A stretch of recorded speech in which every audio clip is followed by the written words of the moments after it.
Tenir même d'intervenir parce que l'intervention qui m'a précédé de Paul Félix a retracé la plupart des éléments que je voulais engager, donc je serai plus court.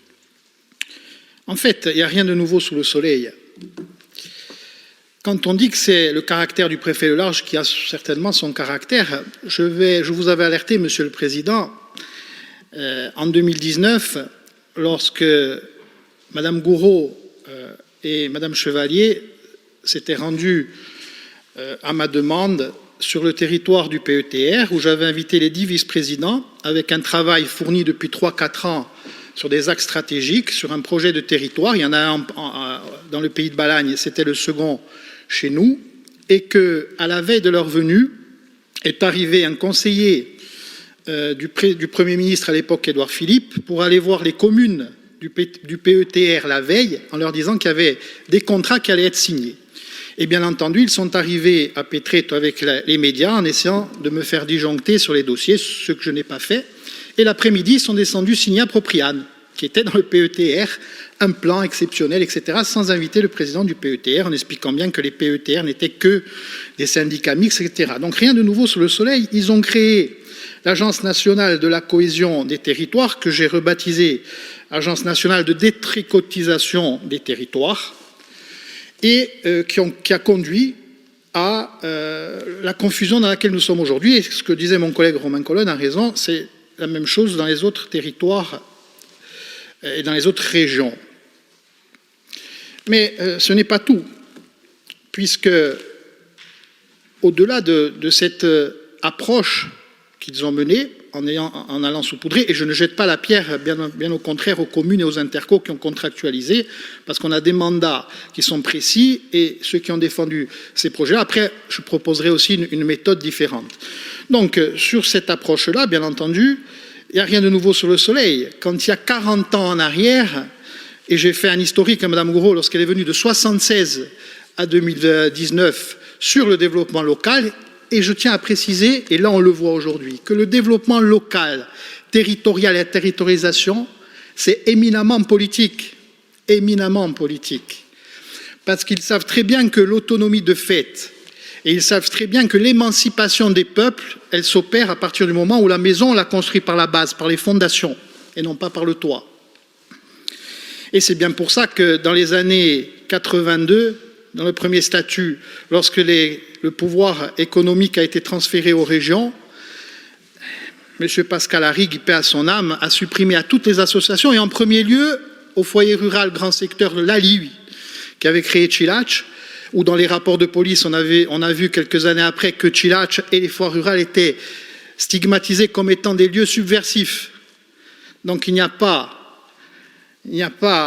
de caractère, etc. C'est une politique bien définie qui nie les spécificités, qui nie l'émancipation à partir des politiques ascendantes. Alors face à ça, il y a la méthode que vous avez évoquée, Monsieur le Président. Il faudra aller, pour rejoindre ce que disait Paul Félix, devant la Chambre des territoires et aller rencontrer l'ensemble des communes et des intercos pour essayer de mettre à plat, au-delà des plans d'action qu'il y a, et bien entendu, comme l'a dit Paul Coastan, il faudra qu'on mette en première ligne, à mon sens, l'autonomie alimentaire et le rééquilibrage des territoires, justement, et bien entendu, pouvoir mettre en place ce qui se passe déjà dans d'autres territoires, ces conventions de réciprocité qui permettent à des communautés d'agglomération, à la CAB et à la CAPA par exemple, de contractualiser avec des territoires qui sont beaucoup plus moins dotés et qui peuvent permettre d'avoir ce rééquilibrage, que ce soit sur le logement social et sur l'ensemble de ces politiques-là. Donc il y a des choses à innover. Mais pour cela, il faut que nous déterminions les territoires de projet.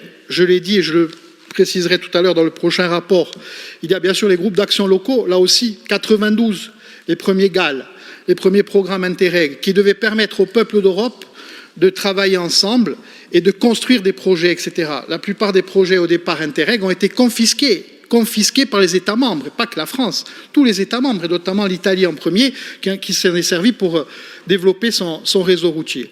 Donc voilà un petit peu, moi je pense que là-dessus, on a à aller sur la Chambre des territoires, à renouer le contact, parce que qu'a fait l'État ?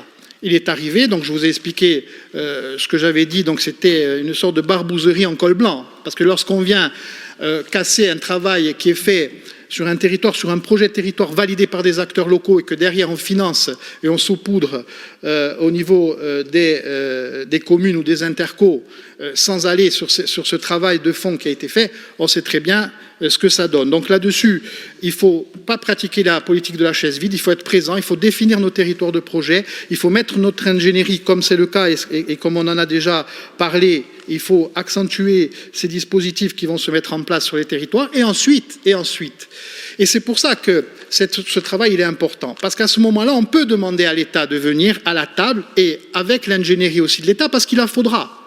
Il faudra l'ingénierie de l'État, mais sur des programmes co-construits, partant de la base, et qui permettront de mesurer ensuite, avec une évaluation de ces politiques publiques, la stratégie de développement.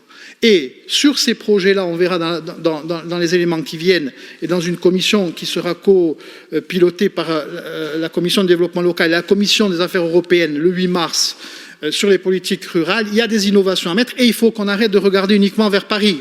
Nous avons la Méditerranée, nous avons l'Europe qui nous permet de faire des innovations et d'expérimenter des projets comme ça a déjà été le cas. Donc je pense que nous avons tous les éléments.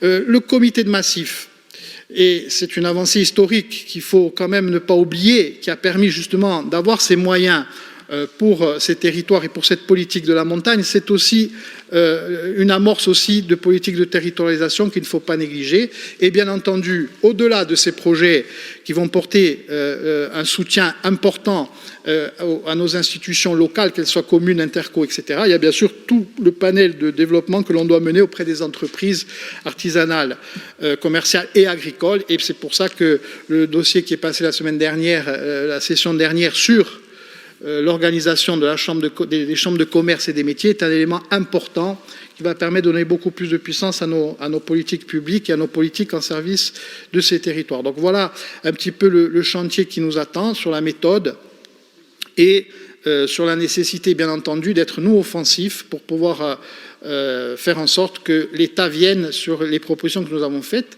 Et je pense que ça a commencé avec la politique que vous avez mise en place sur ce fonds de 5 millions d'euros de fonds de territorialisation qui doit aller dans ce sens, qui doit nous permettre d'activer un petit peu l'ensemble de ces leviers. Voilà, madame, j'en ai terminé. Merci. A ringraziarvi